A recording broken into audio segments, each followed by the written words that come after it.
It brings indescribable sadness to know contributed significantly to her fear, paranoia, and isolation. The royal reception had been designed to project unity, dignity, and absolute control. Instead, one chair shattered the illusion. The instant Prince William entered the reception hall and saw Meghan seated in the place reserved to honor him, his expression hardened. He did not argue. He did not demand an explanation. William simply turned, walked toward the exit, and left the entire room frozen behind him. Before we go deeper into what this really means for the royal family, make sure to subscribe so you don't miss a single update. William had spent years supporting the charitable initiative being honored that evening, and the reception at St. James's Palace was meant to recognize that work. St. James's Palace is one of the monarchy's oldest official residences, used for formal royal gatherings and ceremonial duties. His chair beside King Charles carried his name and symbolized both earned respect and his growing responsibility as the future king. Charles had approved the final seating plan that morning. Meghan was expected to sit several places away after the king allowed her to attend as a private guest, hoping her presence might suggest reconciliation. Yet minutes before the prince entered, she moved into his honored seat while a young palace aide removed the card. The aide followed a verbal instruction that never passed through the official reception team. Someone had deliberately bypassed the approved chain of command. Meghan remained still when William saw her. For 1 second, he studied the empty space where his name should have been, then her composed expression. His jaw tightened, but he refused to argue before the room. He turned away instead. That controlled exit struck harder than anger, because everyone understood he had chosen dignity over spectacle. Silence spread instantly. Meghan tried to hold her posture, yet her confidence weakened as every conversation died. She looked toward Charles for reassurance, but the monarch lowered his eyes. She realized the chair had not given her power. It had exposed her. The young aide stood near the wall, clutching William's place card. His private secretary followed him into the corridor and confirmed that no clerical error had occurred. The reassignment came after final approval. Someone wanted to discover whether the future king would tolerate being displaced without resistance. Princess Anne moved first. She approached the reception director, fixed him with a stare, and asked, "Who authorized the change?" He opened his mouth, then said nothing. His fear revealed that the answer reached beyond one chair. William's departure shocked the room, but the true danger lay in the people left behind, each carrying a different fear, a different ambition, and a different reason for wanting that chair occupied. To the guests watching from across the hall, William's chair looked like a piece of furniture. To William, it represented duty earned through years of loyalty. To Meghan, it represented recognition she believed had been denied to her. To Charles, it offered a desperate chance to force peace between two sides that no longer trusted each other. One seat had become the battlefield for 3 deeply personal wounds. William entered a private antechamber and removed his cufflinks with controlled, deliberate movements. He placed them sharply on the table, then told his secretary that the insult reached far beyond his own pride. The reception had been organized to honor years of charitable leadership, and the central position beside the sovereign recognized both that work and his future responsibility. Being displaced before diplomats, patrons, and senior relatives threatened the stability he was expected to represent. Meghan remained inside the hall and forced herself to continue speaking with a foreign ambassador. Her words sounded steady at first, but her confidence weakened each time another guest glanced toward the doorway. She had entered the reception determined not to appear like an outsider. After years of distance and restricted access, sitting near Charles seemed to offer a symbolic restoration, proof that she could still command attention within the family she believed had pushed her aside. Charles did not move for several painful seconds. He finally instructed the staff to continue dinner service, but his hand trembled as he lifted his glass. The king understood the trap immediately. Supporting Meghan would deepen William's humiliation, yet correcting her before the entire room would destroy the fragile reconciliation he had tried to create. The honored seat had become a public measure of whom the monarch valued most. William remembered Catherine's warning from earlier that afternoon. She had noticed unexplained changes to the guest list and urged him to remain calm if anything felt deliberate. The princess had not known about the chair, but her concern proved that the evening had been shifting behind closed doors long before his arrival. Someone had been altering the plan piece by piece. Meghan also knew resistance was likely. In a documented private message sent to a close companion before the reception, she wrote that the evening would show whether William still controlled the family's public stage. Her words revealed that she understood the seat's symbolic power. This had never been a harmless misunderstanding. Princess Anne watched every reaction, then quietly left the table during the first course. She found the reception director alone near the service corridor and demanded the truth. His resistance lasted only moments. He finally admitted that the instruction had been linked to an earlier promise made behind closed doors. That promise had not begun at the reception, and the deeper Anne searched, the clearer it became that the chair was only the final move in a confrontation set in motion weeks earlier. Royal crises rarely begin beneath chandeliers. They begin in quiet rooms, through carefully chosen words that cannot be withdrawn. 3 weeks before the reception, Charles and Meghan sat alone for a private lunch at Clarence House. No advisors remained beside them. No written agreement was produced. Yet one promise made across that small dining table would return with devastating force when William entered the reception hall. Charles had been searching for a gesture that might ease the family divide without announcing a formal reconciliation. Clarence House, his London residence and working base, had become the setting for a deeply personal attempt at peace. The king believed a respectful invitation could show compassion, while preserving the limits that protected the monarchy from another public crisis. Meghan refused to accept a place at the edge of the room. She told him that attending only to be treated like an embarrassment would deepen the wound rather than heal it. Charles answered that she would be seated where no one could question that she still belonged to the family. He meant reassurance. She heard a promise of central status beside him. William had already agreed not to oppose her attendance, but his conditions were clear. The reception had to remain focused on the charitable cause, and the approved protocol could not be altered. Protocol meant the formal rules governing royal order, seating, and public roles. The future king would accept her presence, but he would not accept a surprise attempt to rewrite position or authority. Charles felt the danger as soon as Meghan left. He stood beside the untouched dessert plates and repeated his words aloud, suddenly hearing how broad they sounded.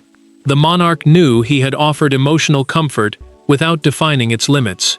Instead of correcting the misunderstanding, he stayed silent and convinced himself the matter could be managed later. William learned part of the truth days afterward. During a tense recorded telephone conversation preserved in a private palace account, he asked whether his own place had been promised away. Charles denied authorizing any removal, yet he avoided repeating exactly what he had told Meghan. That hesitation confirmed the prince's worst fear. The evening was already being shaped by promises no one wanted to admit. Suspicion hardened on the morning of the reception. A folded handwritten note reached the senior seating aide, stating that the king wanted Meghan placed beside him in fulfillment of his assurance. It carried no signature, no official stamp, and no direct instruction to move William, but the aide feared refusing anything linked to the sovereign. Anne later traced the message through a documented internal account and discovered that a junior employee from Charles's private office had delivered it. The king had not sent the note himself. Someone had transformed his vague reassurance into an operational command while hiding behind royal authority. Meghan learned that the central chair had never been formally assigned to her. She could have stepped away. Instead, she told the aide to remove William's card. The walkout had been caused by weeks of hesitation, but once Meghan ordered the card removed, hesitation was no longer possible, and William was ready to demand the truth face to face. William did not leave the palace grounds. He walked into a private receiving room, closed the door, and waited. Minutes later, Meghan entered with Charles behind her. There were no cameras, no guests, and no applause to soften what followed. The argument that the family had avoided for years was suddenly reduced to one question. Did Meghan knowingly take William's seat, or had someone placed her there as a weapon?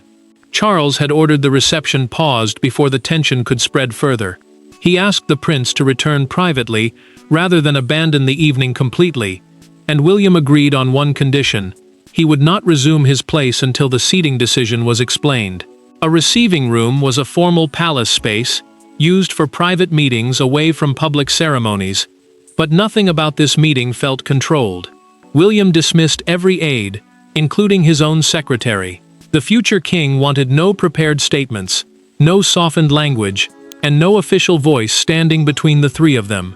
Meghan remained near the center of the room, while Charles moved behind her, already carrying the weight of what he feared she might say. William placed the recovered name card on the table and asked one direct question: had she instructed the aide to remove it? Meghan met his stare and answered that she had claimed the position Charles promised her. Her tone held anger, but beneath it sat years of resentment. She said she would no longer attend royal events, only to be placed where her presence could be controlled and her dignity reduced. Charles tried to interrupt, yet William stopped him.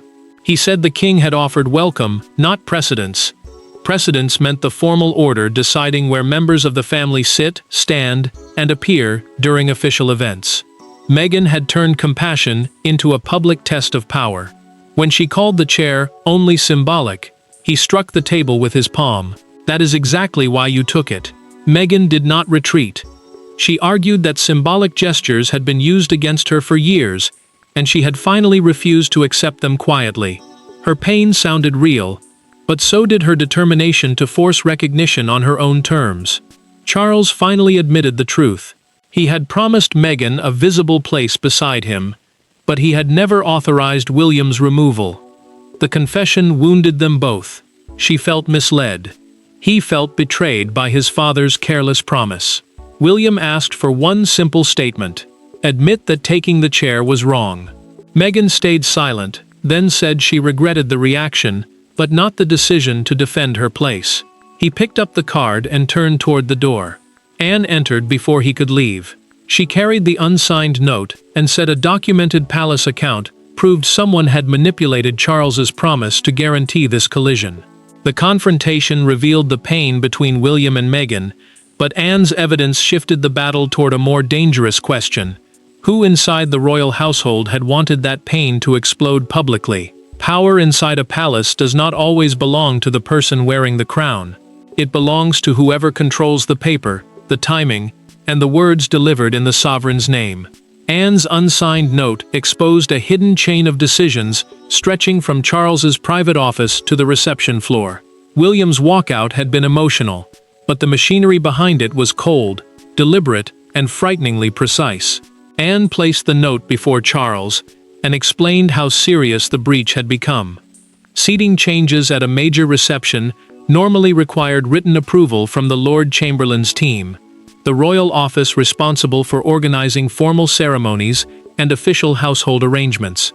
This message had bypassed that process completely, relying on the fear that no junior aide would challenge anything connected to the king. Charles summoned Sir Adrian Vale into the room. The senior coordinator was trusted to turn the monarch's personal wishes into practical instructions, but he had no authority to remove William's honored designation. When the king asked whether he had written the note, Adrian's face lost its color. Charles removed his reading glasses, set them down, and waited. The silence became more punishing than anger. Adrian finally admitted in a recorded internal account that Meghan's representative had contacted him repeatedly about the promise made at Clarence House. He believed placing her beside the sovereign would prevent a last-minute withdrawal and spare Charles another public family rejection. He insisted that he had been trying to rescue the reception, not destroy it. William answered with controlled fury. He told Adrian that protecting appearances by sacrificing trust was not loyalty. The prince understood the deeper insult now. A palace official had assumed his dignity could be rearranged without consultation because the future king would be expected to endure it quietly for the sake of public calm. Adrian lowered his head and revealed the most damaging detail. He had written the instruction without naming William because he knew a direct order to remove the Prince of Wales would be rejected. The vagueness was deliberate. It allowed the desired result while hiding the person responsible for creating it. Anne pressed him further. The seating aide had hesitated even after receiving the note. Only when Meghan arrived and said Charles had personally guaranteed the chair did the young employee remove William's card. Adrian had opened the door, but she had made the final command. Charles looked toward Meghan, then back at his son. No explanation could erase what the reception had witnessed. Anne told the monarch that private discipline would not repair a public humiliation. He had only two choices: restore William's place openly, or allow silence to look like approval. For years, Charles had survived family conflict by delaying the final choice.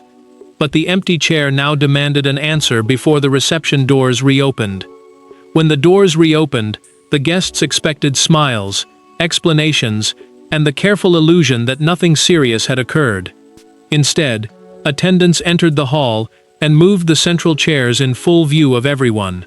Meghan watched the place beside Charles disappear from her grasp. William stood in the corridor, uncertain whether returning would restore his honor or trap him inside a performance that had already become unbearable.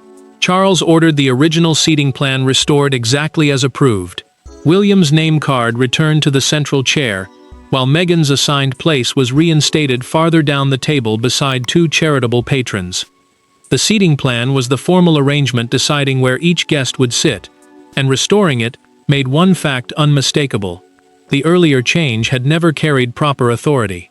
Adrian faced the consequences immediately. The senior coordinator was removed from reception duties and told to surrender his office access pending a formal review, a structured investigation into whether palace rules had been broken. The decision warned every employee that private promises could not be turned into commands capable of altering the Prince of Wales's position. Meghan stood beside the table as an attendant lifted the chair and carried it away. Defiance gave way to disbelief. She turned toward Charles and asked whether he truly expected her to remain after correcting her before the entire room. The king answered with painful firmness. She had been invited as family, but she had taken a place that was not hers. Meghan's anger rose instantly. She reminded him that his own words had led her to believe the position had been promised. Charles did not deny his failure, yet he refused to let that mistake erase her final choice. His attempt at compassion had collapsed into humiliation for both his son and his guest. Catherine found William waiting in the corridor and urged him to return for the organization's being honored. He admitted that reclaiming the chair might look like victory, but he felt none. The future king understood that the evening had exposed something far darker than a seating dispute. The family no longer trusted private assurances, public gestures, or one another's motives. Meghan collected her bag and moved toward the exit. For several seconds, both she and William seemed ready to abandon the same reception for opposite reasons. Charles would have been left between two empty spaces, surrounded by guests pretending not to notice the collapse. William finally agreed to return after the monarch made one promise. The evening would not be used to stage a false reunion. He would complete his duty, sit in his approved place, and speak to Meghan only when both were prepared to confront the personal damage honestly. Meghan reached the doorway, stopped, and slowly turned back. She returned to her original seat without looking toward William. Her choice to remain suggested that the battle over status had ended, but the deeper wound had only begun to open. The reception continued beneath perfect manners, but after the final guest departed, William and Meghan were drawn into one last private exchange, without Charles, aides, or protocol to speak for them. After midnight, the palace corridors emptied, and the official performance finally ended. William found Meghan alone in a small library, staring at the discarded seating plan. For the first time that evening, neither stood beside Charles, advisors, or symbols of rank. There was no honored chair left to claim. There were only two people confronting the years of resentment that had made a single act of disrespect feel inevitable. William entered only to collect documents his secretary had left behind. Meghan asked him to stay, then closed the door herself. No witness remained. No intermediary could soften their words. The seating plan on the table was the formal document showing where every guest had been assigned, but now it looked less like protocol and more like proof of how badly trust had failed. Meghan spoke first. She admitted that the chair had come to represent every moment when she felt dismissed, controlled, or pushed to the edge. William answered that her decision represented something equally painful to him. Private family anger had once again been turned into a public challenge against the institution he must one day lead. Meghan lowered her voice, and finally named the motive she had avoided all evening. When she saw his name on the central chair, she remembered years of being told where she could stand, when she could speak, and whether she belonged. Taking the seat felt like reclaiming power. Only after William walked out did she understand the truth. She had not reclaimed dignity. She had deliberately taken his. William did not hide behind silence this time. He admitted that he had often treated distance as discipline, believing that refusing to engage would prevent more conflict. Instead, his coldness had allowed resentment to harden. The prince's honesty did not excuse what Meghan had done, but it ended the false idea that only one of them had fed the hostility. Meghan began to apologize by saying she was sorry the evening had collapsed. William stopped her. Regret over consequences, he said, was not the same as remorse for the choice. Silence filled the room, and for several seconds, their last chance at honesty seemed ready to disappear. Meghan finally looked at him and said, "I knew the chair was yours, and I took it because I wanted you to feel displaced. That was wrong." William did not forgive her immediately, but his anger softened because she had named the act without defense. William then set the boundary. Reconciliation could never be forced through ceremonies, photographs, or public seating. Any future contact required honesty, respect for agreed limits, and no use of Charles as a bridge between them. Meghan agreed not to challenge the palace's formal account. William agreed not to demand her exclusion from future family occasions. It was not friendship, but it was the first stable ground either had accepted.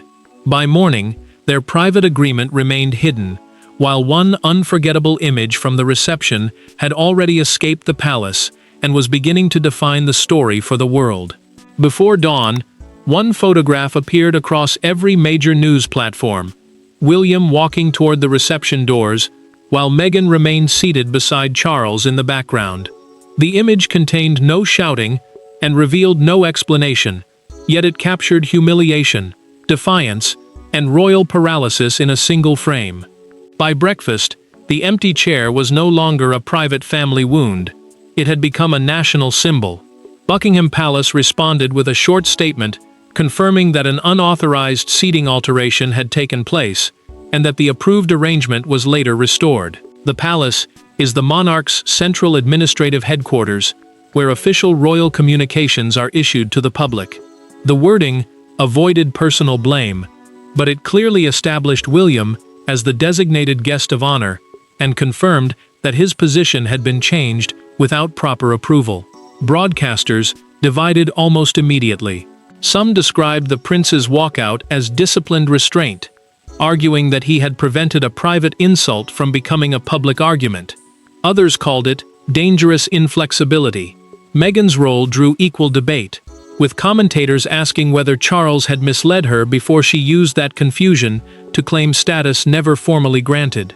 One London newspaper captured the crisis with brutal simplicity. Its front page carried the photograph beneath the enormous headline, "The Seat That Broke the Silence." William's discarded name card appeared in one corner, while Meghan remained beside Charles in the other. A complex battle over protocol had become an image understood across the country within seconds. Crowds gathered near the gates of Buckingham Palace by midday. An elderly woman held a handwritten sign reading, "Duty is not a chair, but respect still matters." Younger spectators argued nearby that Meghan's public correction showed a family incapable of resolving pain privately. Their disagreement reflected the nation itself. Some saw arrogance challenged, while others saw humiliation answered with humiliation. Catherine sat beside William as the photograph replayed on television. She reached for the remote, but he asked her to leave it on. The future king wanted to hear how the public understood his departure before deciding whether silence still protected the monarchy or merely allowed others to define him. Palace advisors pressed for harsher action. Several urged William to demand Meghan's exclusion from future official receptions. Others warned that punishment would bury her private apology and make vengeance appear permanent. William rejected retaliation. In a documented meeting with Charles, he said he would not seek her exclusion. Instead, he demanded a written protocol preventing personal promises from overriding approved arrangements. Protocol meant the binding rules governing official conduct, authority, and ceremonial decisions. His response shifted the crisis away from revenge and toward accountability. Charles then proposed one final declaration, accepting responsibility for the ambiguity that began everything. William and Meghan agreed separately.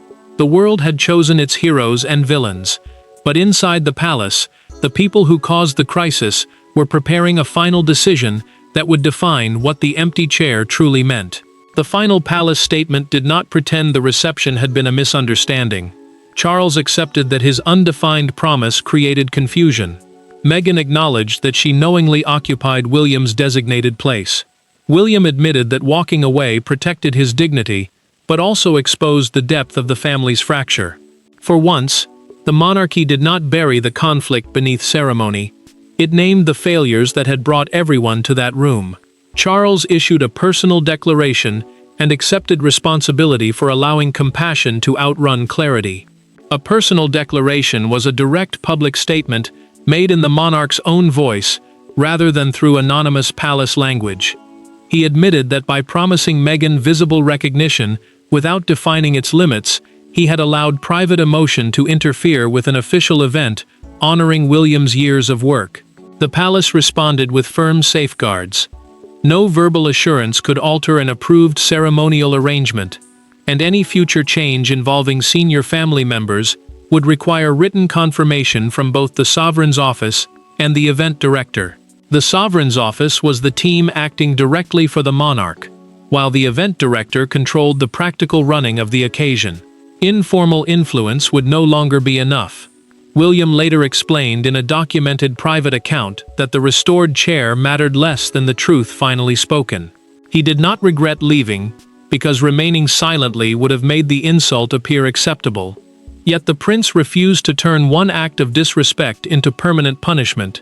He chose boundaries over revenge. Meghan reached a different but equally painful conclusion. Taking the seat had not proved her strength. It had exposed how deeply resentment still controlled her choices. Her apology to William remained private, but her decision not to challenge the official account showed that she no longer intended to rewrite what happened. Morning brought the final symbol. Reception staff dismantled the central table and carried William's chair into palace storage beside dozens of identical seats.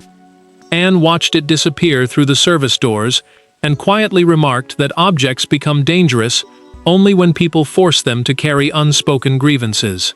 Charles then met his son alone.